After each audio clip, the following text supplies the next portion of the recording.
Oke teman-teman, kita akan langsung aja masuk nih ke sesi panel discussion ya. Nah, di sini pertanyaan yang pertama ada dari Devina Octaviolita ya, dari Universitas Jember. Oke, izin bertanya Kak, apakah penjualan thrift itu merupakan langkah mengurangi sampah pakaian atau bagian dari zero waste itu sendiri gitu? Dan menurut Kakak, apakah ini efektif dan aman jika tetap dijual di tengah pandemi seperti ini?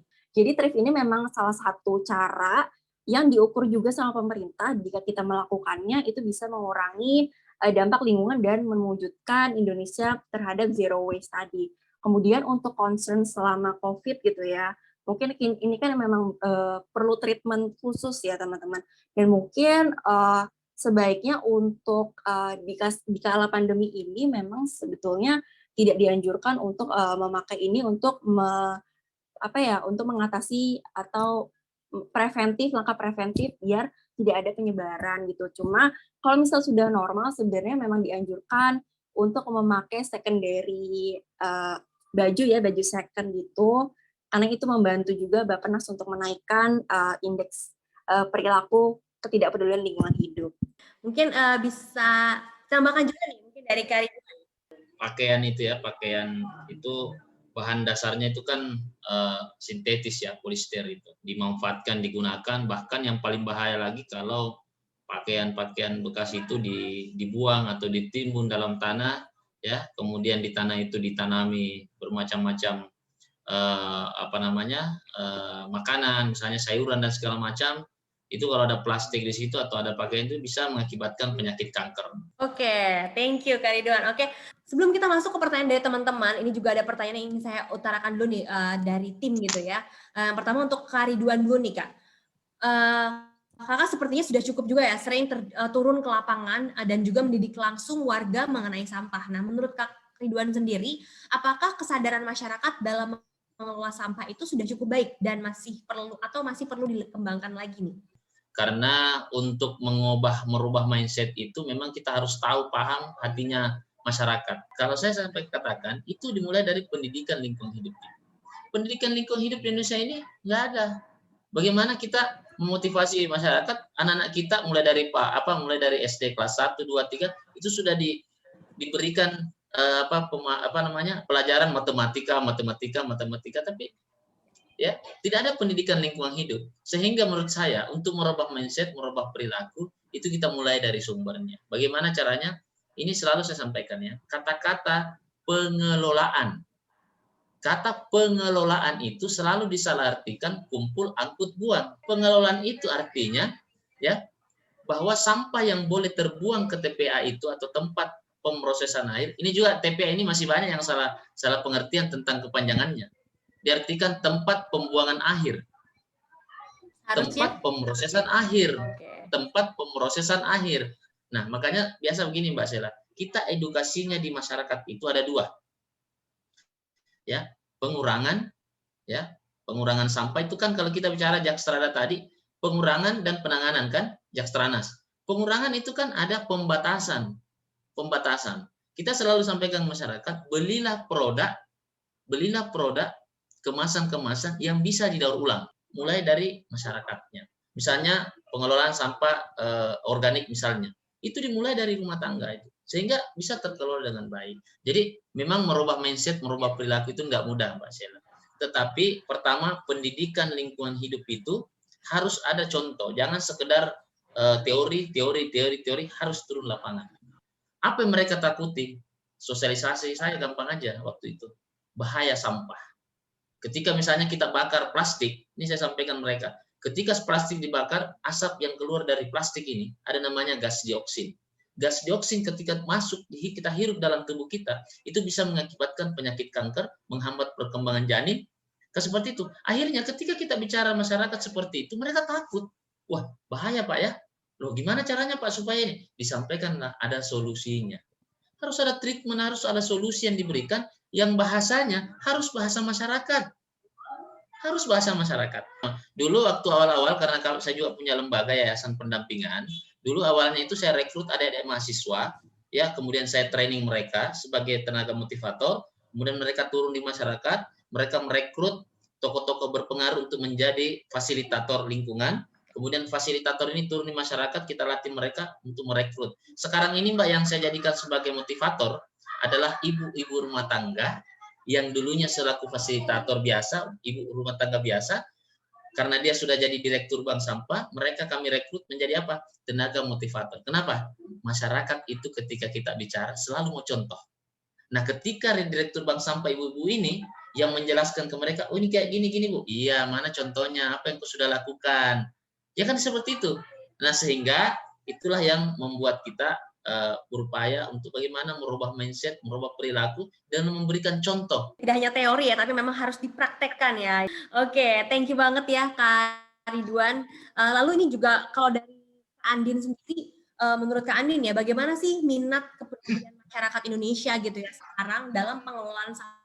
Jadi sebenarnya lebih kurang udah dijelasin sama Pak Sahar ya. Jadi memang kalau misalnya saya sendiri gitu ya, kalau misalnya di Waste for Change itu ada namanya dari hulu ke hilir. Nah, gimana kalau misalnya kesadaran itu timbulnya tentu dari hulu gitu. Gimana sih caranya? Memang benar adanya ketika melakukan edukasi ke lapangan, ke bank sampah atau TPS 3R atau mungkin ke desa-desa, memang tidak bisa pakai teoritikal saja gitu, atau mungkin bahasa yang mereka aja nggak dengar gitu. Gimana mereka bisa sadar kalau misalnya kita sebagai fasilitator atau mungkin yang mengajarkan itu nggak ngerti gimana caranya masuk ke mereka gitu. Sebenarnya itu juga salah satu PR juga ya buat kita, gimana caranya kita merubah perilaku masyarakat dengan terus-terusan melakukan edukasi ke masyarakat Indonesia agar itu tadi awareness-nya akan timbul dari situ. Mungkin dari saya seperti itu. Oke. Iya, Ya, betul. thank you Kak Andin. Kita lanjut lagi nih ke pertanyaan dari teman-teman ya. Di sini ada dari Kak Boni Santo mau tanya, kalau sampah memang memiliki nilai ekonomis, apa kendalanya sampai belum banyak perusahaan komersil yang mau menganggapnya, yang mau menggarapnya dengan serius? Dan selama ini baru kelas UMKM saja yang lebih terdengar. Nah, apakah ada kemungkinan suatu hari ada perusahaan pengelolaan sampah yang go public gitu? Ada tanggung jawab sosial. Ada perusahaan memang yang menghasilkan produk-produk yang dimana produknya tidak bisa didaur ulang.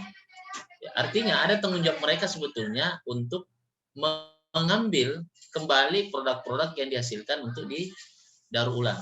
Ya, ada beberapa perusahaan yang seperti itu, dia membuat pabrik sendiri atau segala macam. Tapi tanggung jawab sosialnya berbagai macam, beberapa macam misalnya.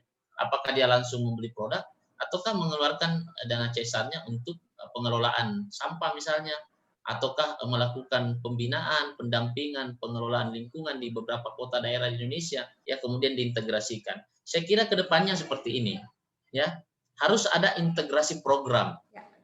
Sebetulnya dengan adanya kebijakan strategi nasional dalam pengolahan sampah rumah tangga dan sampah sejenis sampah rumah tangga, terus terang ini belum fokus dilakukan oleh pemerintah Kabupaten Indonesia.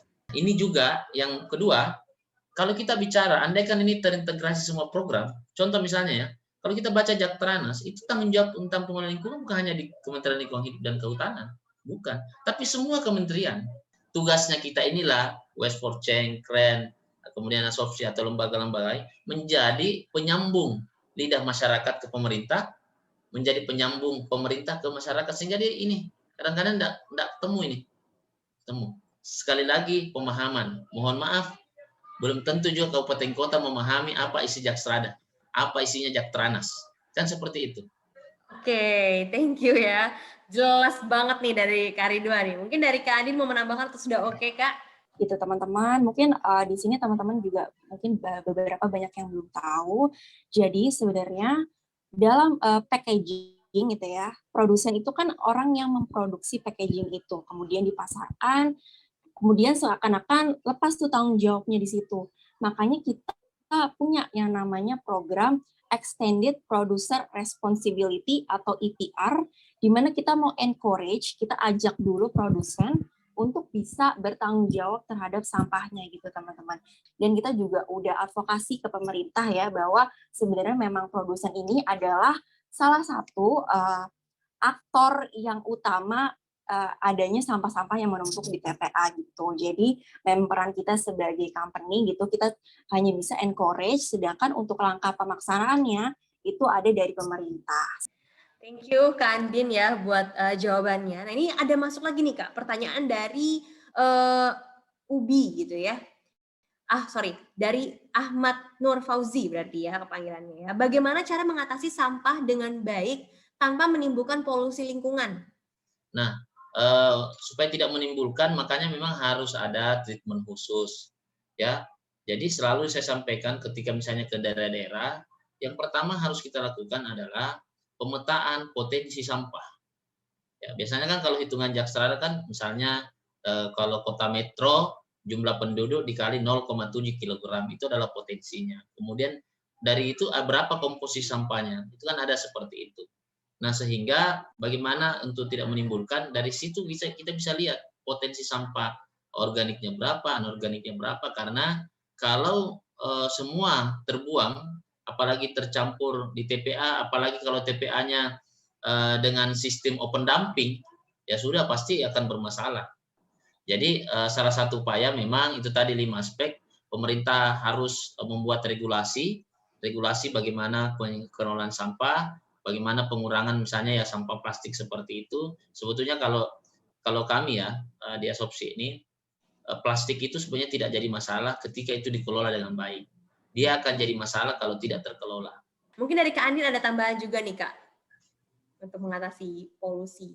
Ada Mbak Sela. Jadi terus gimana sih caranya kita gitu, tanggung jawab kita tuh sebelah mana sih, tanggung jawab kita sebagai konsumen tuh sebelah mana sih untuk mengimplementasi pengelolaan sampah yang bertanggung jawab. Cukup dengan pertama reduce ya, gimana caranya kita mengurangi sampah, atau kalau misalnya memang kita sudah menghasilkan sampah, kita cukup tanggung jawab kita sebagai konsumen itu cukup melakukan pemilahan secara terpilah, karena nanti ada tanggung jawab orang lain lagi situ. Jadi gimana sih biar tidak menimbulkan polusi, cukup bergerak gitu ya. Mungkin action plan yang paling dekat sama kita adalah kita harus memilah sampah. Oke, thank you Kak Andin. Nah ini ada pertanyaan lagi nih Kak, dari Betsainah Irbah ya. Apakah ada tips-tips tertentu untuk meyakinkan warga Indonesia keluar dari zona nyaman dan kebiasaan buruk membuang sampah sembarangan, atau kurangnya kesadaran dalam hal pengelolaan sampah, terutama di daerah yang masyarakatnya sangat tidak peduli dengan lingkungan, walaupun sudah ada sosialisasinya mengenai pemanfaatan sampah gitu. Mungkin dari Kak Andin dulu nih Kak. Ajak dulu orang-orang terdekat, tapi nggak hanya dengan omongan, tapi emang kita melaksanakan itu gitu. Sampai atau mungkin kalau di Waste for Change gitu ya, atau teman-teman misalnya ada yang namanya shock moment di mana kalau misalnya kita ke Bantar Gebang, terus kita ngelihat kalau misalnya gunung-gunung sampah itu ternyata banyak banget, dan Indonesia itu bisa menghasilkan 2 candi Borobudur dalam waktu beberapa hari aja gitu. Itu ada yang namanya shock moment. Jadi menurut saya pribadi sih adanya encourage dari kita ke masyarakat sekitar kita, dan juga dikasih shock moment sebenarnya seberapa urgent-nya sih pengelolaan sampah di Indonesia. Oke, kalau misalnya dari Kak Ridwan seperti apa nih Kak? Thank you tadi Kak Andin ya. Ya, nah kan ada 3 tadi ya, ada pembatasan, ada daur ulang, ada penggunaan kembali. Nah, yang perlu dihindari karena kita ini kenapa banyak sampah organik sisa makanan, karena pola makan kita terlalu berlebihan. Artinya kalau Anda tidak mampu membatasi, ya, maka belilah produk yang bisa didaur ulang. Maka belilah produk yang bisa didaur ulang, kemudian melalui bank sampah, ya. Kemudian kalau kita tidak mampu menghindari sisa makanan, ya jangan dibuang ke TPA, tapi bisa dikompos, ya segala macam. Kemudian ketiga, bagaimana menggunakan kembali. Oke, thank you banget, luar biasa. Thank you Kak Ridwan ya. Tadi juga untuk penjelasannya bagaimana kita harus langsung take action. Nah, ini ada yang sudah langsung menanggapi nih Kak ya. Di sini dari Kak Jenny Warela. Bagaimana caranya saya bisa ikut menggagas bank sampah ini nih di Maluku Barat Daya katanya. Dan kita juga banyak mendampingi di sana, dan di Ternate Tidore itu ada semua bank sampah, dan saya kira dimanapun bisa Mbak. Karena bank sampah itu selama ada pengumpul ada di situ, itu pasti bisa. Tetapi gini, karakteristik sampah di macam berbagai daerah itu berbeda-beda. Makanya kan saya selalu katakan tadi, ketika kita melakukan survei, ketika kita melakukan penelitian di satu daerah, tentu kita melihat dulu sampah apa yang paling banyak di situ, di daerah itu misalkan. Sehingga ketika kita tahu bahwa prosentasi sampah anorganik, prosentasi sampah plastik nih memunculkan keinginan kita untuk melakukan kegiatan-kegiatan, ya. Karena jangan sampai kita menyamaratakan semua daerah, itu beda-beda. Nanti kasih aja kontak saya bisa bantu, ya. Karena saya harus tahu dulu kondisinya di sana. Jadi intinya bank sampah itu adalah ada nasabahnya. Oke, thank you banget Kak Ridwan dan juga Kak Andin ya buat sesi panel discussion-nya, seru banget gitu ya, banyak juga yang sudah bertanya. Dengan berakhirnya sesi Lucky Draw hari ini, akhir kata saya juga mau mengucapkan terima kasih banyak untuk para panelis yang sudah menyempatkan waktunya. Tadi ada Kak Ridwan, ada Kak Andin juga ya, sudah sharing-sharing dengan kita semua. Terima kasih kepada media partner keren, ada Kios Kamu Info webinar gratis dan webinar all, dan juga sponsor kami Spirit Psychology Center. Terima kasih juga kepada Bapak, Ibu, ataupun teman-teman semua ya yang sudah ikut webinar hari ini. Mohon maaf apabila dari kami ada salah kata ataupun kesalahan teknis lainnya. Berharap semoga webinar hari ini bisa bermanfaat untuk kita semua. Dan terima kasih, sampai jumpa di webinar keren lainnya. Dan tentunya jangan lupa untuk follow Instagram Keren di @kerenindonesia dan juga Facebooknya di Keren Entertainment Indonesia. So, thank you, stay safe, see you, and bye-bye.